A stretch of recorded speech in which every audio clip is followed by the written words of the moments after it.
Hey everybody, this is the video for July 21st, our transit to Lake Titicaca and into Peru. Started off the morning, not a very restful sleep.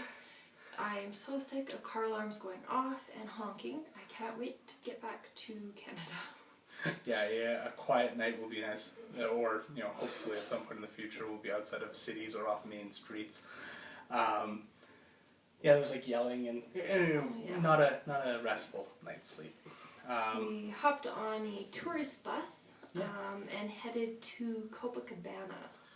Which is an island, or I guess it's kind of like a peninsula into Lake Titicaca, and it's near the border between Bolivia and Peru. We stopped. Fairly long bus. We were up. We got picked up at about 7:30. Yeah. And we didn't get in there until about noon. Yeah, give or take. So we stopped there for lunch. Went to a little place that took a while to make us food. Yeah. Chicken sandwich and fruit salad. So, and I went and wandered around a little bit and saw the harbor. Copacabana is definitely a tourist town. There's more white people than anything else, and like everywhere you look, there's a bus to take you somewhere else. So I don't think people spend a lot of time in Copacabana. I think it's just kind of a junction to kick you out to other places. And for us, it was after lunch we hopped on. I guess it was considered a local bus. Yeah, it was still fairly touristy. Very touristy. Yeah. And then we drove for a little bit, about 10-15 minutes maybe, to get to the actual border with Peru.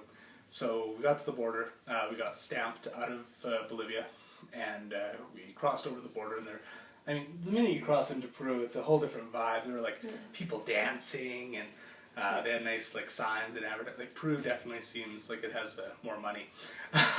This one, we didn't have to carry any of our belongings across. Right. We could leave them all on the bus.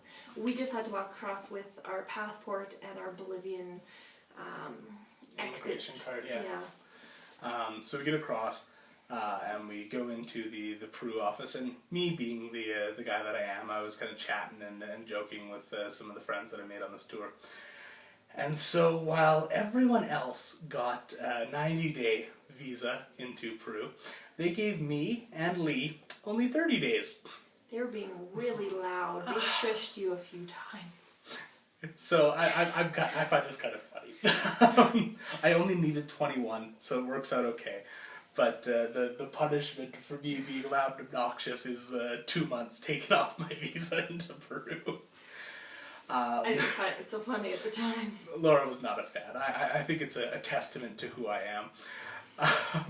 So we got into Peru, we got back on the bus, and we headed off toward Puno, which is the Peruvian town right on Lake Titicaca. Yeah, it's kind of the capital of that little department. What else did we do over there? Kind of got in there around really late. 4 o'clock, give or take. People just hung out, exchanged some money. We went for a briefing at about 7 and went to this little I went to a little show thing. I guess even before that, though, it was a hard start in Puno. Our transfer from the bus depot couldn't even find the hotel. So we had to load up and hike back to actually get to our hotel, because apparently you can't turn a bus around. That's just ludicrous. Our tour guide was not impressed. I've never seen someone so angry and we yelling. saw his angry face. He looked almost Italian for a second there. But so then we headed out to this little local place. Or I guess it isn't necessarily a local place. What it is there's a tourist floor, and there's a local floor up on the next level. And so we went and sat up on the local floor. And so we got a huge discount, 50% off the menu, because we weren't sitting on the tourist level. So we had a quarter chicken, huge portions, for 10 sols, and all the drinks were subsidized. We tried Inca Cola for the first time, which is it's very popular here. It kind of tastes like cream soda. The original cream soda, not the pink crush cream soda. Yeah, it had a Jones cream soda. So really good. And it's pretty much abundant here. So yeah, we went and had supper up there, and then they did like a cultural show. So there was a bunch of like live music and dancers, and we were actually sitting right by the dressing room, so we got to get pictures with the dancers and That's really neat. you know, give them an extra round of applause when they came back from the stage. So that was actually an awful lot of fun and very affordable. So that was a good start for Puno. Yep. After the show had wrapped up, we were all pretty exhausted. It had been a long bus ride and a good meal, so we were all pretty tired. And I think we kind of headed back to bed.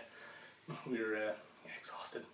So we went to bed, and we'll pick this back up on July 22nd, which will be the date that we kind of head off into the lake. Right, we'll talk to you soon.